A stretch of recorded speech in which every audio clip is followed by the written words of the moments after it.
Hello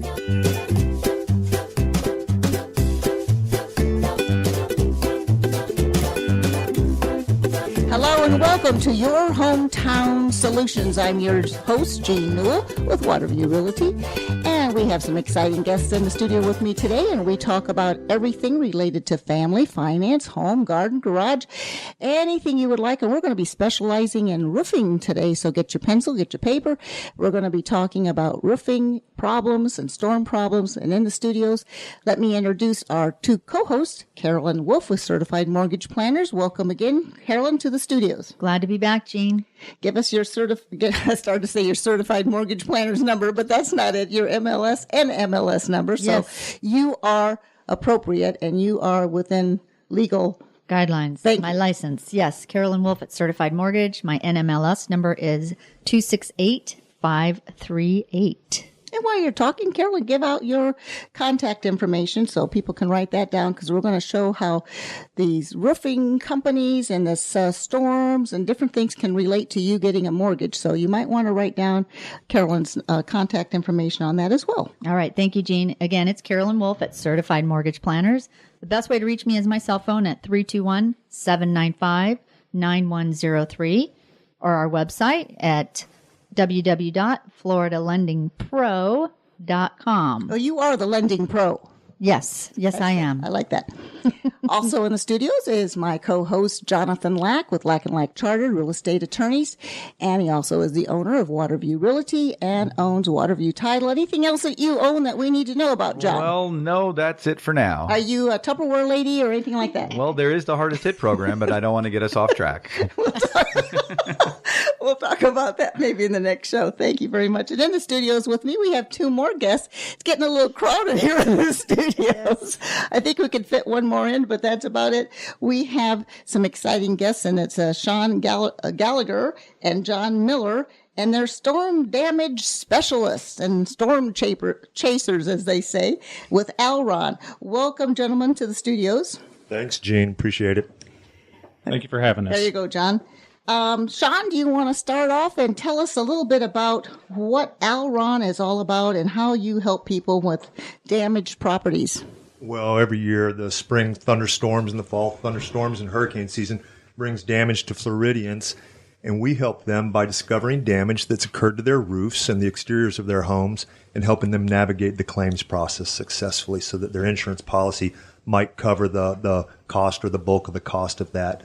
So it's a little bit different than just calling a roofing company. You really gear into or focus on storm damage first. Yes, that's right. Okay. Our skill set is inspection discovery to recognize what triggers coverage on most policies. Okay. So we're a lot different. We're expert inspectors with some insurance skills. I like that. With insurance skills. This is John Lack, and my question when you just brought that up regarding the insurance and what's covered, obviously if there's a storm and it comes through and it knocks off my roof, I know I'll have my insurance claim. But are there any experiences you've had where somebody was like, wow, my insurance will pay for that? Yeah, that's daily almost. They're always surprised. People think their older roofs are excluded from full coverage, which is not the truth. They're usually covered and they usually qualify more easily. And then say on these nice laminate shingles that most of us have, 30-year type shingles, architectural dimensional, if the laminates blow off, that can qualify you for replacement if it's at the right age and it's not considered repairable due to brittleness. So we get that a lot. And people think, oh, I have hail all the time. Can that damage me? The larger hail can. Now, would that, in a named storm, I know we get stuck with the named storm deductible, the 2% or whatnot. And in some instances that may be your cost anyway. So you end up with that dilemma of, do I file an insurance claim or just pay the darn deductible out of my pocket? But are there times when there's an insurance claim that's not from a named storm? Yeah, that's a good example. January 22nd, we had high winds in the area, if you remember, and closer to 100 miles an hour. We snapped pictures with our phones on the Weather Channel that evening. And we've gotten some claims in North Merritt Island approved for wind damage with a lower deductible because of that unnamed storm when all other perils deductible kicks in. Okay, so then you're down to your regular deductible. $1,000, $2,500 sometimes, oftentimes. And for those of you, I'd like to point out to everybody in our listening audience, we are based in Brevard County, Florida. So when Sean says here in Merritt Island, that is one of our nicer areas in Brevard County, but we're broadcast on the internet throughout the world. So this would apply. Most of what we're discussing is mostly Florida, or would this apply in other states as well? We like to educate our audience, not just. A lot of it's universal, Jonathan. These same types of rules apply in all parts. In fact, people in Australia do the same thing with small differences. All right, so have you had to replace any roofs in Australia? I was thinking about going there. I was going to find a reason why I needed to, and then ask for some time off to go do that. Yeah, that'd be great. Yeah. So, John, next time Sean says he's going to Outback, he doesn't mean lunch. Yeah, I was thinking of one of the storms maybe in the Caribbean would sounds good. Yeah, I don't know, when they say I have a storm in Melbourne, you might be going to Australia just for that, right? That's right. So we've got 2 Melbournes, don't we? That's right. So you all always say you're storm chasers.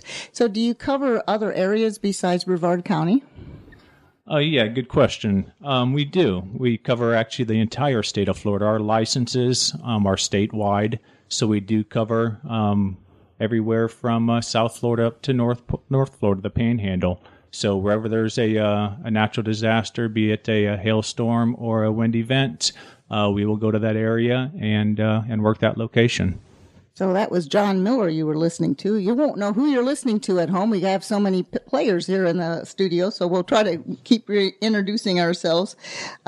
Maybe Carolyn, they'll get us confused too. 2 women, 3 men. So tell us a little bit about the difference between what your company does, Elrond. And by the way, give out your information right now before we forget that. How can they get in touch with you? ZLRON Construction can be reached at this phone number, 321-626-9596. Wynn will answer your call, tell her what's on your mind, and she'll make an appointment for one of us guys to come out and see you and address your concerns. Online, we're at elrondconstruction.com. Do you want to give out an email? Here's a good email, roofninjatribe@gmail, roofninjatrib@gmail.com. That's why I wanted you to give it out. I love that. Roof Ninja Tribe. That really tells it everything.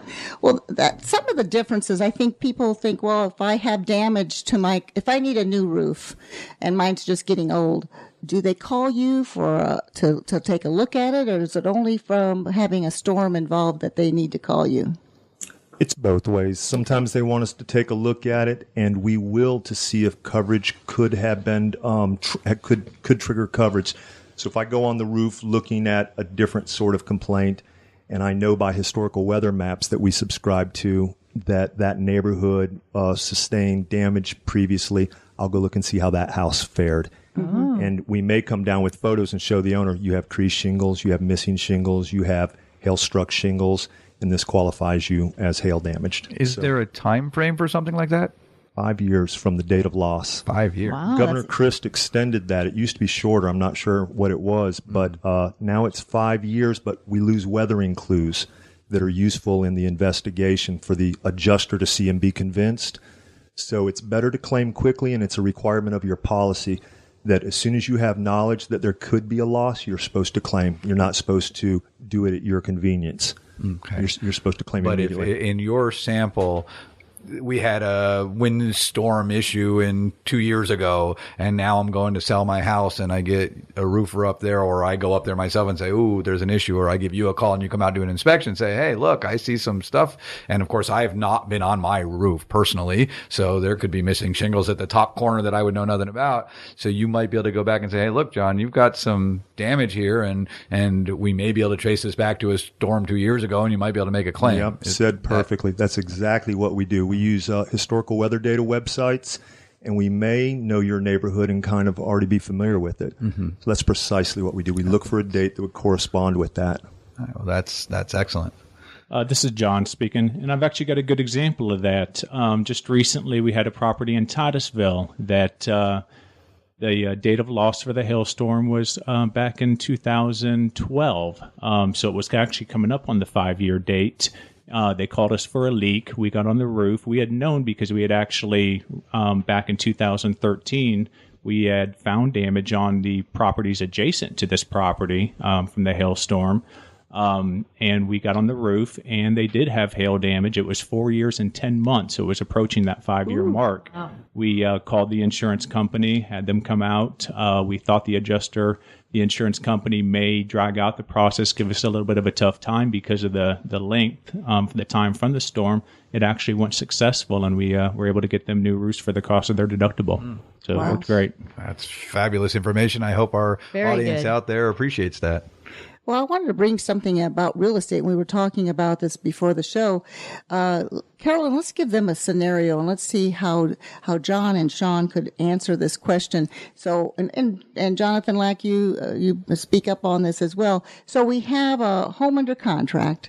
We have a 45-day closing. And as we're approaching the closing, here comes a storm and it takes off the roof. Now, what do we do? Do you want to address that, Sean and John, as far as should they call you and get you involved now, or should the homeowner call you, or the new buyer, or the mortgage company? We don't know what to do at this point. Okay, my recommendation is that anytime there's a loss, you should have that contractor expert out to look at it, whether it's a burst pipe or whether it's a roof loss, and then have him guide the adjuster. He doesn't have to be an insurance expert contractor, but that's even better. So should you have me out after a roof loss as you're going into a closing? I think you should. Sometimes I can help. Sometimes I'm not going to be able to meet your 45-day closing. That would be Right. something for you guys to tell me. But there's a certain type of contract where the current owner's benefits under this policy, if the roof gets fully funded through insurance, can be transferred to the new buyer. And but I need experts like you guys to tell me how that would work. Right. Well, I can chime in a little bit on the contract part of it, but to be honest, where I find the biggest hitches, and therefore going to drop this in Carolyn's lap, is with the lenders. In other words, I know contractually, if this was a cash deal, as an attorney, I know exactly how I'd handle it, and it would be Right. a non-issue. But unfortunately, if it's a loan involved, then the bank gets involved, and then you end up with the issue of, will the bank fund the loan prior to putting on the new roof, or will the assignment of proceeds, will you have to do the new roof before we close? And Carolyn, I don't know if you can. Yeah, that's a good scenario, and there's a few different options that you could do, and it's going to depend on the cost of the roof, the damage of the roof, the type of financing that the borrowers are doing. So again, it could be that it needs to be done prior to. We could also do what's called an escrow holdback, where as long as it's within a X amount of dollars, and we know that that's what it's going to cost, we would close on that transaction, knowing that Elrond, Sean, and John would be taking care of the roof after we close, and then they get paid with the proceeds once it is completed. Or we can flip the current product that they're doing into a product which allows for repairs to be financed into the loan. Then we would close, and then they would step in and do So money the would roof. be held in escrow to pay for the roof. Is that what Exactly. you're saying? So So there's a few options, and it could be an option where we just need to make sure that the roof gets repaired. But there are certain scenarios that So it it's could, different. it It's could the happen. different lending products, which is, again, And we've talked different in other shows scenario. why you want to go to a mortgage broker, because Exactly. you know which are the different products which might enable us to close this Right. transaction. Whereas if you're a straight up bank loan, sorry, got to have a new roof. Oh, Right. no money. Oh, well. You have that exactly right, John, because some lenders won't do an escrow holdback, and some lenders do not have those products that would allow to have the repairs done as part of the loan. You know, here's some questions that I think people are always asking us, and one of them is, if I turn in a claim, will my insurance company cancel me? Good question, Gene. We get that nearly every day. Act of God claims are the type of claim where you have no fault. It's not like letting the bathtub overflow and ruin your house and the apartment below you. So when a thunderstorm or straight line winds or a hurricane moves over you, since it's not your fault, insurance isn't allowed to penalize you. They're not allowed to drop you. It's against the law. Now, some carriers in the past felt like they experienced heavy exposure in our state, and they left the state or threatened to lose the state. So you may be non-renewed because they're not here anymore, but being dropped for making a claim is not a retaliatory move that the insurance company is allowed to do. How about John Miller? Maybe you can answer this question that we hear a lot too. My neighbor's rates went down after they received a new roof. How is that possible? That's a good question, Gene. Well, let me back up there. Another big thing that we get question is, can the insurance company raise my rates after a storm? or from filing a claim. The same applies. An act of God type situation, a hailstorm or a hurricane, insurance companies are not allowed to raise your rates directly.